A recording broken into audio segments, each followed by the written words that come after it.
Hello and welcome to Thoughts on Rice, a podcast hosted by the University of California Cooperative Extension Rice Advisors. I'm one of your hosts, Sarah Marsh, and I'm a rice farm advisor for Colusa and Yolo counties. I'm Whitney from DeForest. I'm the Cooperative Extension Rice Advisor for Sutter, Yuba, Placer, and Sacramento counties. My name is Luis Espino. I'm the Rice Farming Systems Advisor for Butte and Glenn counties. I'm Michelle Leinfelder-Miles. I'm a farm advisor in the Delta region. I work on all sorts of field crops, grains and forages, but one of those is rice. And the counties that I cover are San Joaquin, Sacramento, Yolo, Solano, and Contra Costa counties. Together, the UCCE Farm Advisors seek to provide relevant, topical, research-backed information relating to California rice production. Today, Bruce Linquist and I will be discussing his research into no-till rice in California. Bruce Linquist is the UC Cooperative Extension Rice Specialist, based out of the Davis campus, where he has both research and extension responsibilities. Bruce has been focused on ensuring the long-term sustainability of rice systems, a massive goal with large ripple effects throughout the industry. His research encompasses a huge range of topics: nutrient management, water use reduction, heavy metals in rice assessment, accessing greenhouse gas emissions and mitigation options, and far more.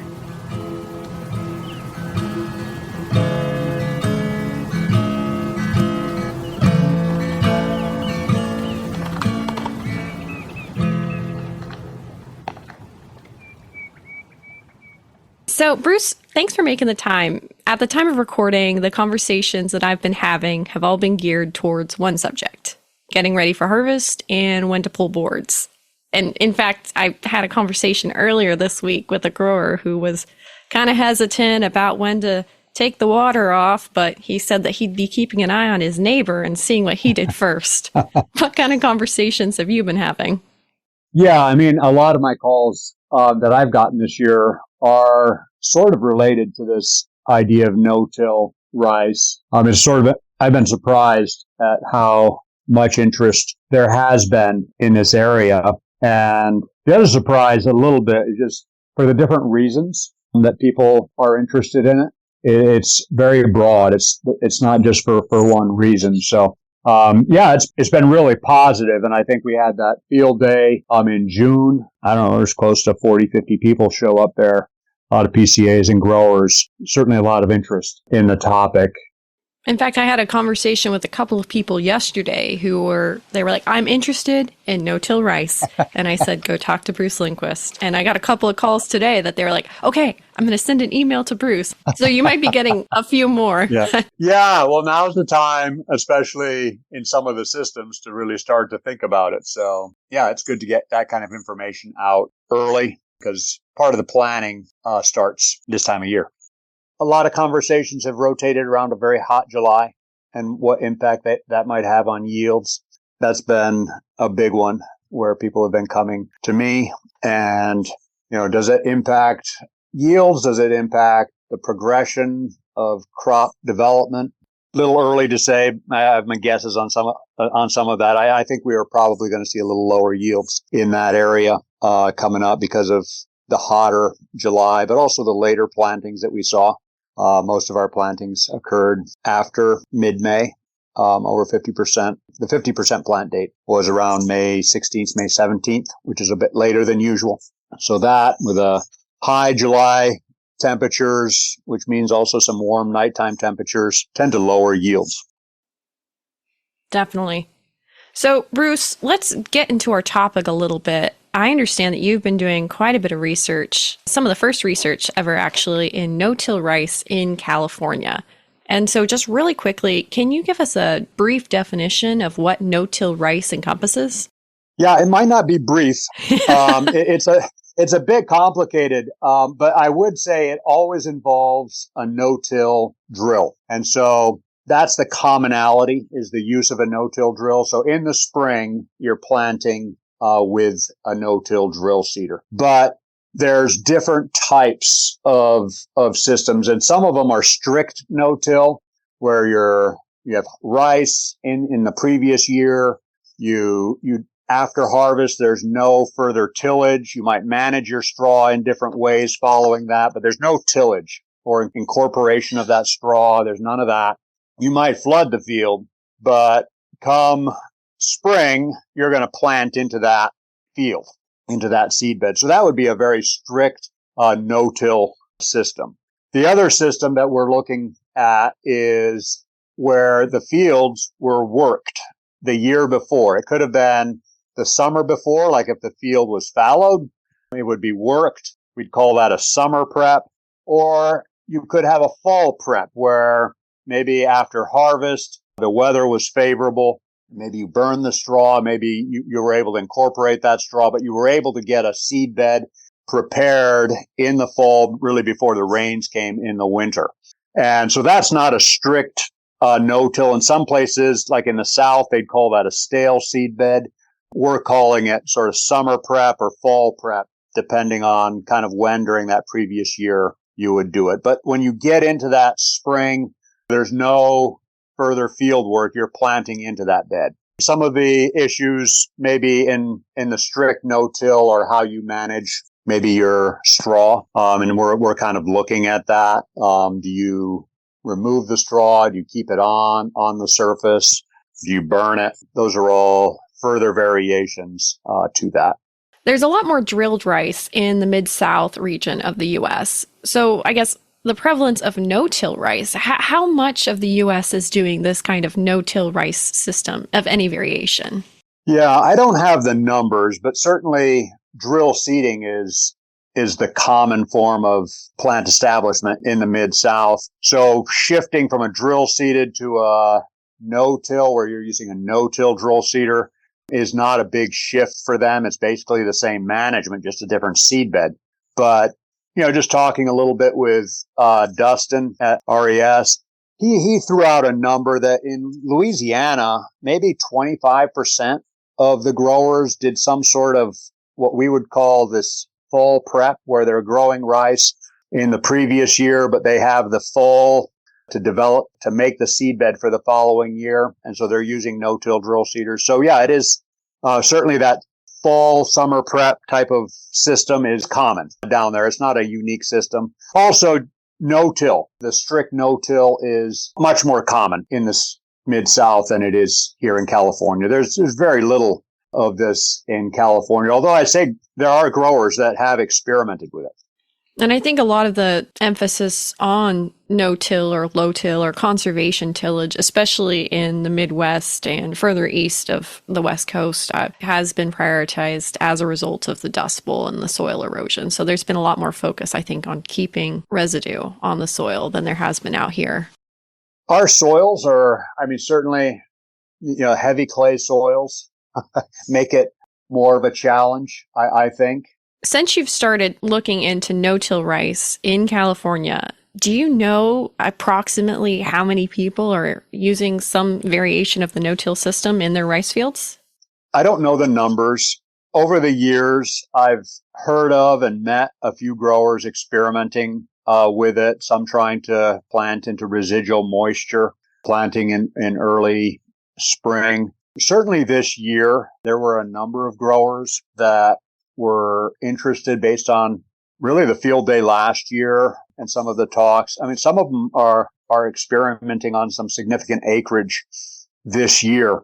And then in the organic systems, certainly there are people that have tried it out there as well. But I don't have numbers, but the numbers are very low. So you mentioned earlier planting times and then planting into the moisture. Can you explain a bit more of the rationale that might motivate a grower to start looking into no-till rice? Yeah. I started this really thinking about water conservation. And we've looked at different ways to conserve water in a water-seeded system. And it's really hard to get practices that save big chunks of water. We can save small chunks of water, maybe an inch by using a short duration variety compared to a long duration variety.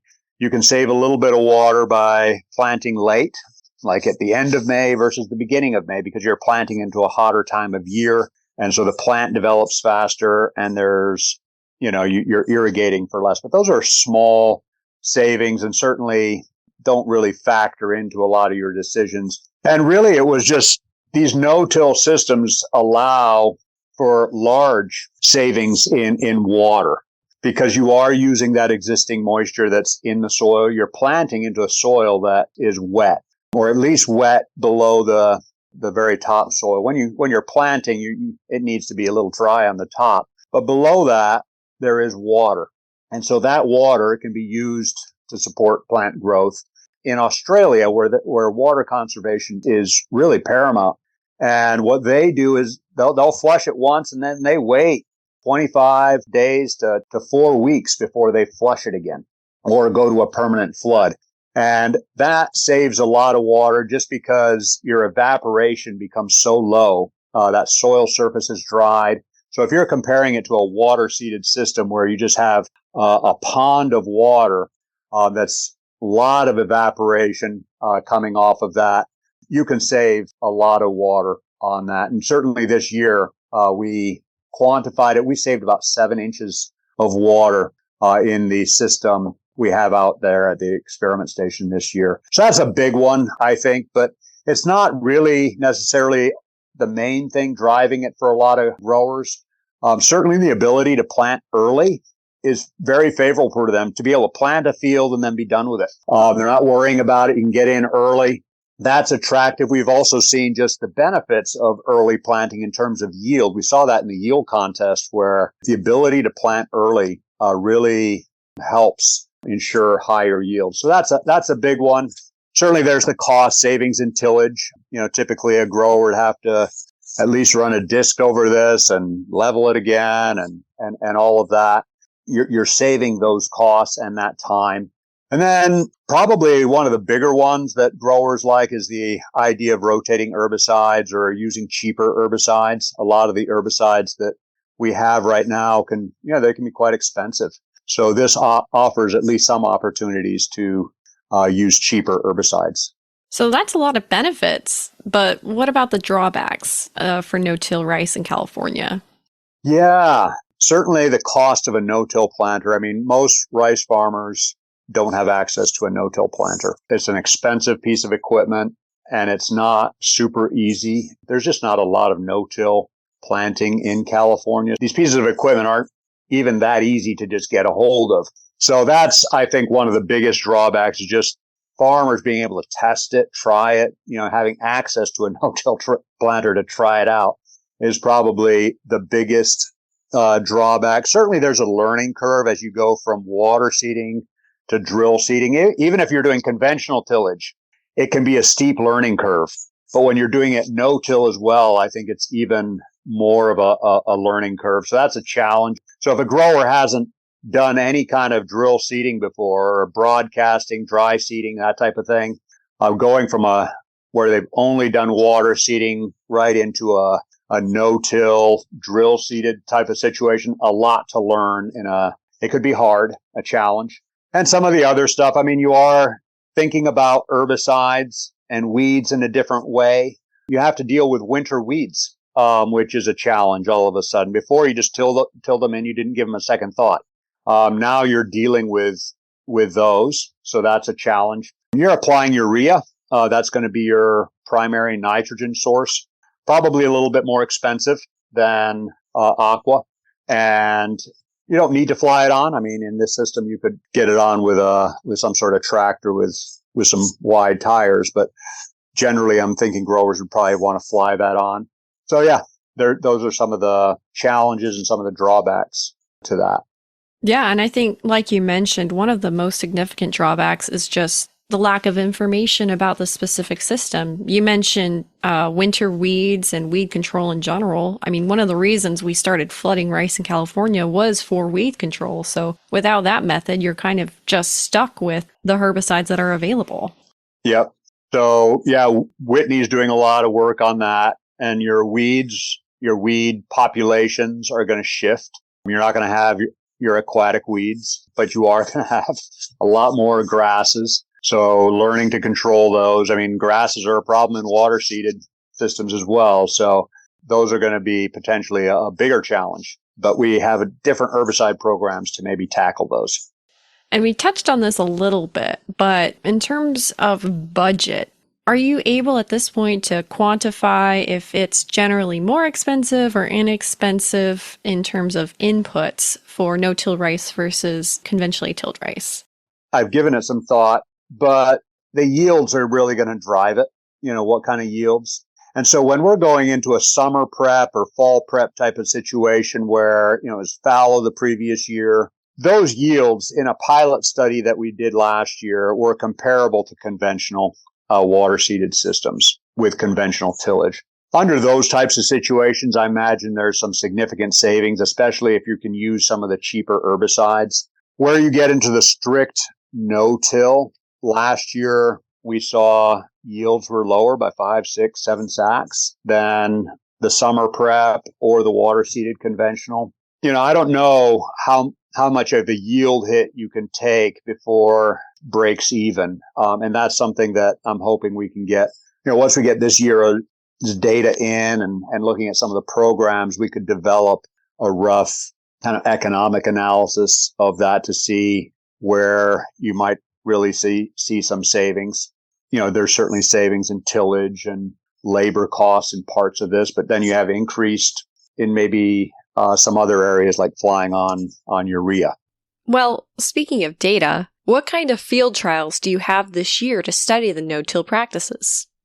Yeah, we've got a lot. And it's not just myself, but it's Luis and Whitney are involved as well, and hopefully you soon. My area that I'm specifically working on is we're looking at fertility management, where we'd expect that fertilizer management might be a little bit different in these systems, certainly compared to water seeded, but I'm just trying to understand how fertilizer, particularly nitrogen management, might be affected by this. So we've got a lot of plots out there. We're actually looking at different rates of urea, looking at different timings, also looking at some stabilized nitrogen fertilizers as well to see if there's any benefits from that, if we can manage those better.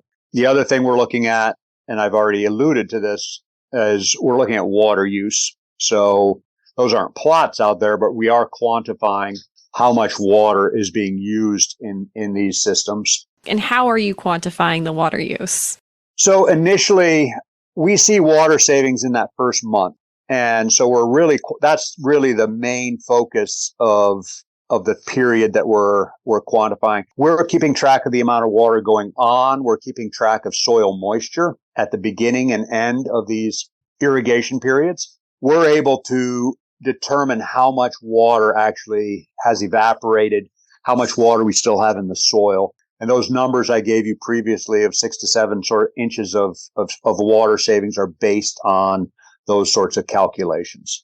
And I think I remember reading one of your students' work said that with the pilot study anyway, that there could be potential for 15% water savings. Is that 6 to 7 inches of water? Yes, that is. So the consumptive use of water in rice is estimated to be around 3 feet of water. So if you're getting a 6 to 7 inch water savings, that comes out to be that sort of 15 to 20% water savings. You were talking about your current research in the systems.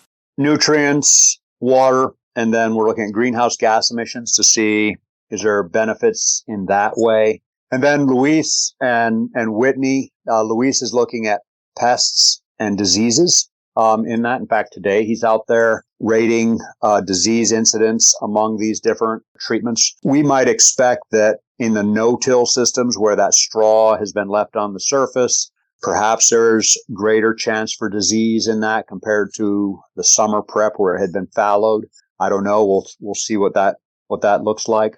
Certainly in terms of pests, we don't see tadpole shrimp out there, so that's another benefit. And then Whitney's just doing some really important work, trying to figure out the weed management programs that might work in these systems. Certainly we have pendimethalin as a type of herbicide that can come in and really help us in these systems. So we're hoping to make good use of that. But then that in combination with other herbicides and timing, what's the best timing on all of this is something that she's looking very closely at. Yeah, all of that is really important work because, like you said earlier, we don't have a ton of data on this, especially in California rice. So the work that all of you are doing will be the foundation for what we kind of build on in the future. Yes. Yeah, it's fun. Over the course of your work in no-till rice, has there been any unexpected results or anything that you were surprised to see in the field? This is the first time I've done any kind of no-till work. And I've worked in rice over 25 years. So a lot of it's kind of new to me. But last year when we were doing it, I was just surprised at how good of a stand we could get and how uniform it was. So we were really pleased with that. We were also very happy to see last year I thought there would be some sort of a yield hit to all of this, all of the no-till systems, but certainly in that summer prep where field was fallowed in the previous year, our yields were a little higher even than the conventional water-seeded system. Certainly wouldn't be significantly higher, but certainly there's no dip in yields in that system. So that was really encouraging to see. I think that the true no-till, there's going to be a yield dip in those. Maybe it makes sense economically to do those. We'll see. So that yield dip wasn't a surprise, but we'll wait and see how that looks out. Some of it, we hadn't anticipated the challenge maybe of winter weeds in this research. So that kind of came out as, that's something we got to be aware of and think about during this. So that was a bit unexpected. But when you think about it, it's something we probably shouldn't have been surprised about, but we were. Bruce, where can people go to learn more about no-till rice and your research program? Yeah, we're in very early stages. So we don't have anything really written up yet. I mean, last year we did a pilot study. This year we're doing a more rigorous study. There's several growers that are generously letting us kind of track what they're doing, follow what they're doing. So we're hopefully by the end of this year with the data, we're going to be able to develop at least a preliminary fact sheet to allow farmers to be able to sort of say, okay, this is maybe how we could, if we're interested in trying it out, this is where we could go. So right now, most of our information is sort of in those field day bulletins, Rice Research Board reports, FREP reports, that type of thing. So, but by the end of the year, I'm hoping that we'd have some sort of guideline for growers. And with that, Sarah, just for growers that are planning to try it next year, I'd alluded to at the beginning, now is the time to really start thinking about it. It's not going to be in the winter when you might be seeing these reports. It's really now that you have to be making those decisions. And what I would really say is if you're jumping in on the summer prep, which is, I think, the most logical way to jump in right now, or a fall prep type of field where you're trying to develop a seed bed this year, you really want to be able to get those fields by the time winter rolls around and you're not able to get in that field anymore. Those fields need to be leveled, ideally with a slight slope, maybe have some ditches running through those fields to allow you to flood up rapidly, but also to drain rapidly for your flush, and get that all done. Once you get into the winter, it's too late to start thinking about that kind of stuff. So get those fields prepared like you want, certainly by the fall before the rains really hit. With that, Bruce, are you available for people to ask you questions about the no-till systems? Yeah, I am. And anybody can reach out to me either by email at balinquist@ucdavis.edu or give me a call at 530-902-2943. Thank you so much, Bruce.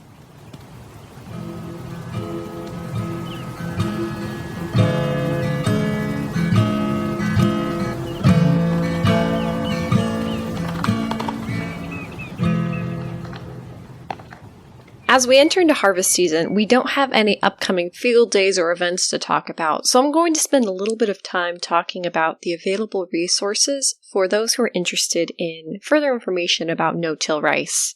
Bruce talked a little bit about some of the work he's been doing, and all of this will be linked in the show notes. But I'd like to specifically point out there are 2 UC Rice blog posts about no-till rice results. One from 2023, which detailed the pilot study specifically, and one from 2024, which talked about the results from that pilot study as well as future directions for this project. I'd also like to point out a press release from the Department of Plant Sciences at UC Davis, which is entitled No-Till Direct-Seeded Rice Saves 15% of Water Study Shows. This press release talks about the No-Till Drill-Seeded Rice Field Day that was held at the Rice Experiment Station in Biggs, California, earlier this summer. It also talks about specific results from some of those presentations.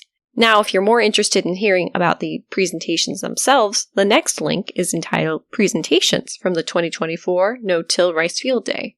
And there you can access a lot of the presentations that were presented that day, including some of the ones that talked about the water savings as well as other experiments that Dr. Linquist and his fellow lab members have been doing. In terms of just general rice resources, as always, there is the UC Rice blog, the UC Agronomy Rice website, and our newsletters. Rice Briefs, which covers Calusa Yellow, Rice Notes, which covers Yuba Sutter, Rice Leaf, which covers Butte and Glen, and Rice in the Delta, which covers rice in the Delta region of California.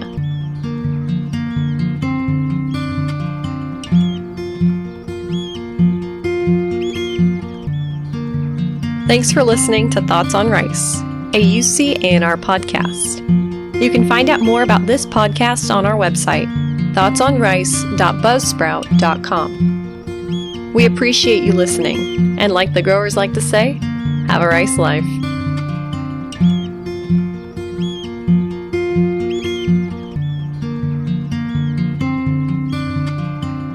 Mention of an agrochemical does not constitute a recommendation, merely the sharing of research findings. Always follow the label. The label is the law. Find out more at ipm.ucanr.edu. The views, thoughts, and opinions expressed are the speaker's own and do not represent the views, thoughts, and opinions of the University of California. The material and information presented here is for general purposes only.